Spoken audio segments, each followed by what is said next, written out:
You have hit the milestone. You are in your 30s. You are likely making more money now than you ever have in your life.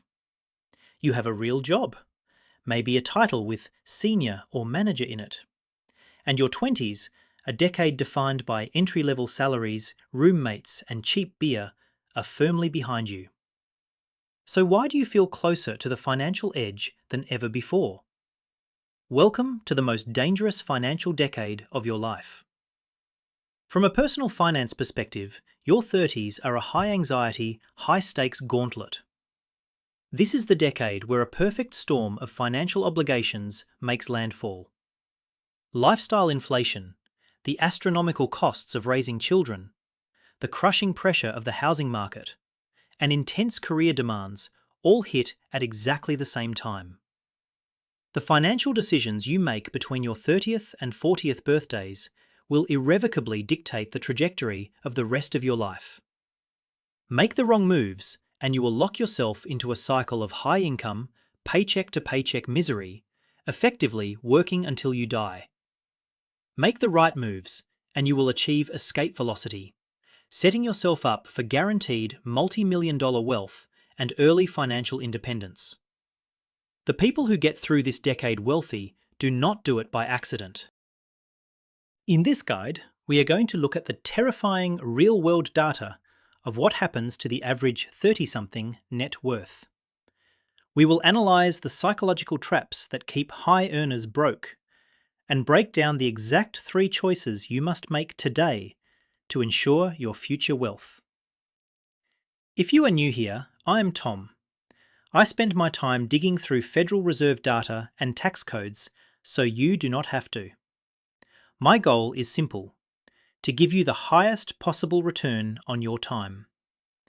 If you find value in this deep dive, hitting the subscribe button is the best way to ensure you do not miss the next strategy session.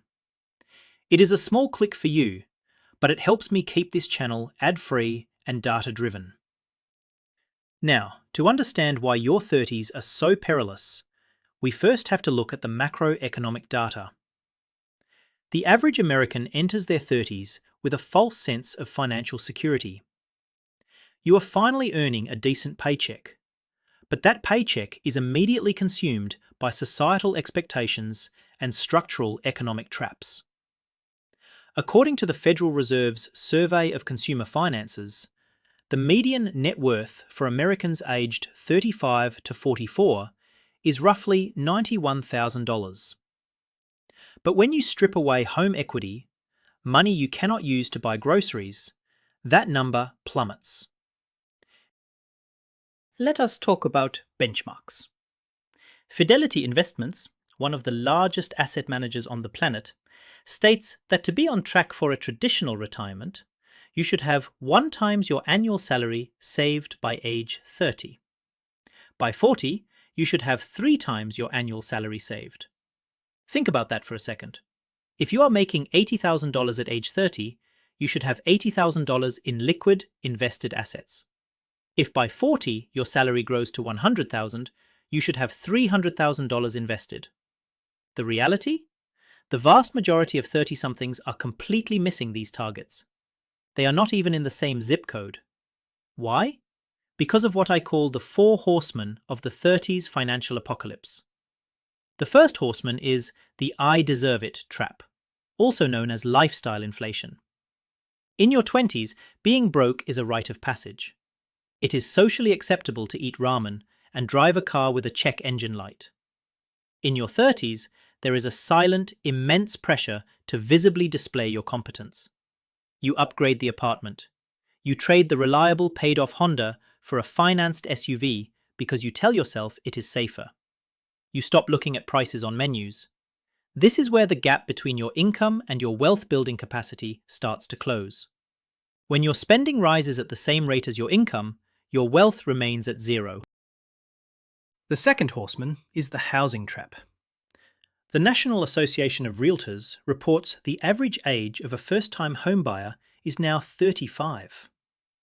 Society tells you that renting is throwing money away. But for many in their 30s, buying a house is a net worth destroyer.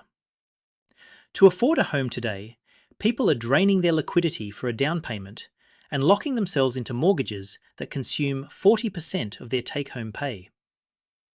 Once you add in taxes, insurance, and the 1 to 2% annual maintenance cost, the home ceases to be an asset and becomes a massive, cash-eating liability.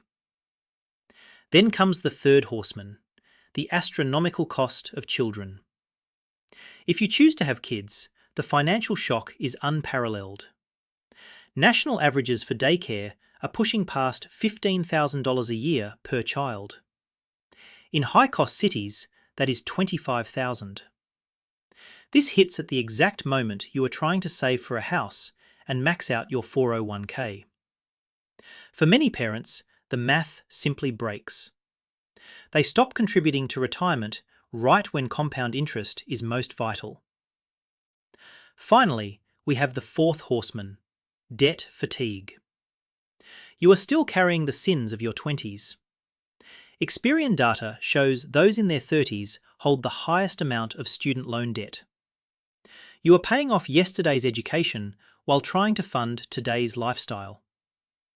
The anxiety causes a state where the numbers feel so large you simply give up and make minimum payments. Now, if you think that sounds stressful, wait until you see what happens when we run the math on two identical people. This is the part of the video where most people realize they are on the wrong track, but I'm going to show you the exact pivot point where you can fix it. We are going to look at average Alex and wealthy Taylor. Both earn $80,000 at age 30. Both will see their income grow to $120,000 by age 39. But the decisions they make in the next 10 years will create a multi-million-dollar gap that neither can ever close later in life. This is the difference between working until you are 75 or retiring at 50. Let us look at the trajectory of average Alex first. Alex does what everyone else does. He gets a raise, he buys a $40,000 car on a 5-year loan. He buys a house at the absolute top of his approval limit. Between the mortgage, the car, and the daycare, Alex only saves 5% of his income.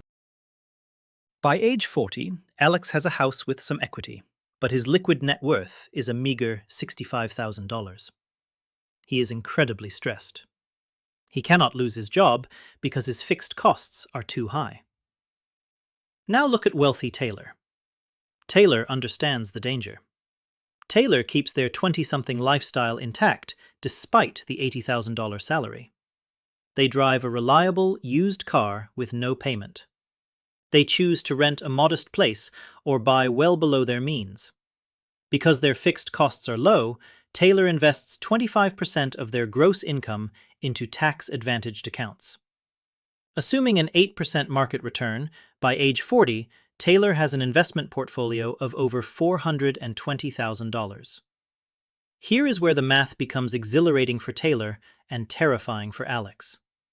If both of them never invest another dime from age 40 to 65 and simply let that money sit in the market at 8%, Alex's $65,000 grows to $445,000. That is not enough to retire on. But Taylor's $420,000? It grows to $2.87 million. Taylor is financially free at 40, even if they stop saving entirely. The actions you take in your 30s are the difference between panicking at 60 and retiring to a beach. The people who end up like Taylor do not have a secret. They have a system. Before we get into the 3 specific choices Taylor made, I want to give you the system I use to track this. I have spent hundreds of hours in spreadsheets building what I call the ultimate personal finance dashboard. It is the exact tool I use to monitor my net worth, track my savings rate, and ensure I am hitting those fidelity benchmarks we discussed. If you are feeling overwhelmed by the numbers, you do not need to build your own system from scratch. I have made my debt payoff trackers and monthly budget planners available at the link in the description. These are the mathematical systems you need to execute the strategy we are talking about today. They take the emotion out of the math and show you exactly when you will hit your goals. Now, let us talk about the first and most important choice you must make to survive the 30s. Choice number 1. Cap the big 3 fixed costs. The single biggest reason people in their 30s go broke on a 6-figure salary is that they allow their fixed costs to scale with their income.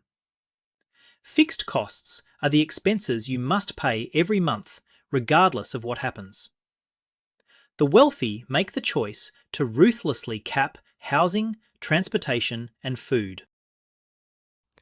Let us start with the housing cap. Instead of listening to a mortgage broker who tells you that you are approved for a $600,000 house, the wealthy cap their housing costs at no more than 25% of their net take-home pay. If they cannot afford to buy in their area at that ratio, they do not buy. They rent, and they aggressively invest the difference into the S&P 500. Remember, rent is the maximum you will pay for housing in a month. A mortgage is the minimum. The wealthy refuse to become house poor because they know liquidity provides true security. Next is the transportation cap. In your 30s, car culture is toxic. The average new car payment in America is now over $700 a month. Over a 5-year loan, that is $42,000 of capital destroyed by depreciation. The wealthy choice? Drive a paid-off, reliable vehicle and never finance a depreciating asset. If you take that $700 a month and invest it in an index fund for the 10 years of your 30s, you will have accumulated $128,000. By age 60, that compounds to nearly $600,000. People in their 30s are literally trading a $500,000 retirement for heated leather seats and a German hood ornament. By capping these two, you create a gap. That gap is the lifeblood of wealth creation. The third part of capping costs is managing food and childcare. While you cannot control the market rate of daycare, you can control how you adapt to it. The wealthy use dependent care flexible spending accounts to pay for daycare with pre-tax dollars, instantly saving 20 to 30% through tax optimization. They meal prep instead of relying on expensive food delivery, reclaiming hundreds of dollars a month. This is not about being cheap. It is about being intentional. When you cap the big 3, you are essentially ensuring that every raise you get in your 30s goes toward buying your freedom rather than buying more stuff. Most people use their peak earning years to inflate their lifestyle. The wealthy use their peak earning years to inflate their brokerage accounts. This leads us to choice number 2, the mismatch investment strategy. This means earning like a 35-year-old professional, but investing with the aggressive, risk-tolerant mindset of a 25-year-old. Because you have capped your fixed costs, you now have substantial free cash flow. Average people use that cash for nicer dinners. Wealthy people use it to buy assets that produce more cash. In your 30s, your absolute highest priority must be maxing out your tax-advantaged accounts. The government is trying to take a larger slice. You have to fight back. The wealthy order of operations starts with a 401k match. Contribute enough to get 100% of the employer match. This is an immediate, risk-free 100% return. Refusing the match is literally taking a pay cut. Second, max out the HSA. If you are healthy, the health savings account is the most powerful investment vehicle in America. It is triple tax advantaged. Money goes in tax-free, grows tax-free, and comes out tax-free for medical expenses. The wealthy do not use the HSA to pay for today's co-pays. They pay out of pocket, invest the HSA funds in the stock market, and let it compound for decades. Third, max out the Roth IRA. By age 30, you should be doing everything in your power to hit that annual limit. This money grows completely tax-free forever. Over 30 years, A maxed Roth will generate hundreds of thousands in gains that the IRS cannot touch. Finally, push your 401k contributions up to the federal limit. This drastically lowers your taxable income today while building a massive nest egg for tomorrow. The wealthy do not day trade or buy crypto based on a friend's tip. They recognize they are busy professionals. Therefore, they buy the entire market. They automate investments into broad market, low-cost index funds, and they never check the balance. They capture the most vital element of wealth, time in the market. Most people stop here.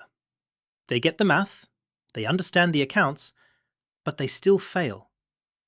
Why? Because of the third and most difficult choice. This is the choice that will make your friends think you are weird and your family question your success. But it is the secret sauce to the $2.8 million retirement we saw with Taylor. Choice number 3 is ruthless financial boundary setting. You have to opt out of the milestone arms race. Your 30s are an endless parade of expensive societal milestones. Destination weddings, baby showers, gender reveals, and extravagant housewarming parties. There is an entire Milestone Industrial Complex designed to separate you from your money by preying on your emotions and your fear of missing out. Pew Research highlights how millennials are experiencing unprecedented financial stress driven by peer comparison. You see the highlight reel of your peers' consumption and assume they can afford it. Most cannot. They are drowning in debt to post those photos. To survive, you must become adept at saying no. You must value your financial future over a weekend of manufactured aesthetic. If an out-of-state wedding costs $2,000 and requires credit card debt, you decline. Why is it so hard to make these choices? It boils down to a psychological concept called ego depletion and what I call deserve metrics. By the time you hit your 30s, you have been grinding for a decade. You are tired. When you see a large paycheck, your brain generates a narrative. I worked hard for this. I deserve a reward. Marketers know this. They tell you that you deserve a luxury car or a $5,000 vacation because you got promoted. But your brain is misinterpreting what a reward actually is. A true reward is freedom. A true reward is waking up on a Monday and knowing you do not have to go to work because your passive income covers your life. When you buy things on credit, you are not buying a reward. You are buying future obligations. You are legally binding your future self to continue working a high-stress job just to service the debt you incurred today. To overcome this, the wealthy redefine what deserving means. They look at money as a tool to buy back their time. Every $10,000 invested is a month of future freedom. By shifting the framing from "what can I buy today" to "how much of my life can I purchase back," the decision to avoid lifestyle creep becomes an empowering joy rather than a sacrifice. You are not saying no to a car, you are saying yes to 10 years of early retirement. This psychological shift is what separates the wealthy from the high earners who stay broke. If you are in your 30s and feeling the anxiety rise because you realize you have been acting like average Alex, do not panic. Panic is not a strategy. Action is. Here is what you need to do tomorrow morning. First, run your numbers. Log into every account. Calculate your exact net worth.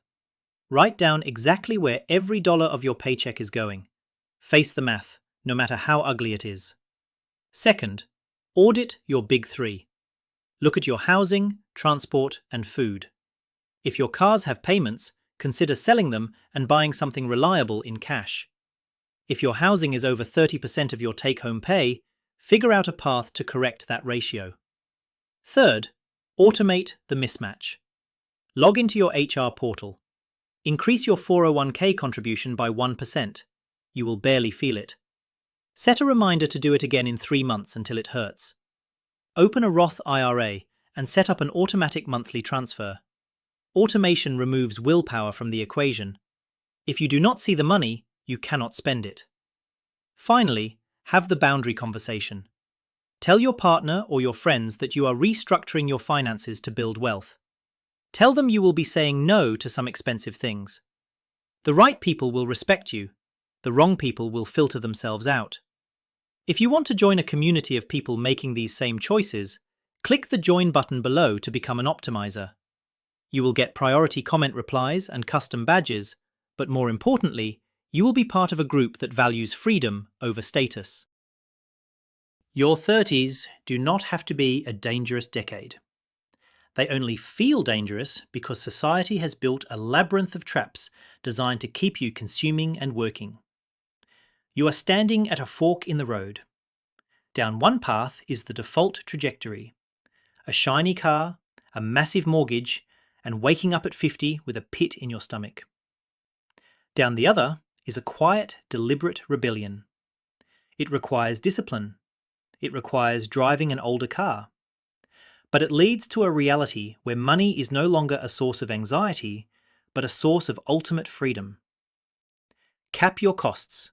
Max your accounts. Defend your boundaries. I want to hear from you in the comments. Which of the 4 horsemen is currently your biggest challenge? Is it the housing market or the "I deserve it" trap? I read every comment and use your data to help shape the next deep dive.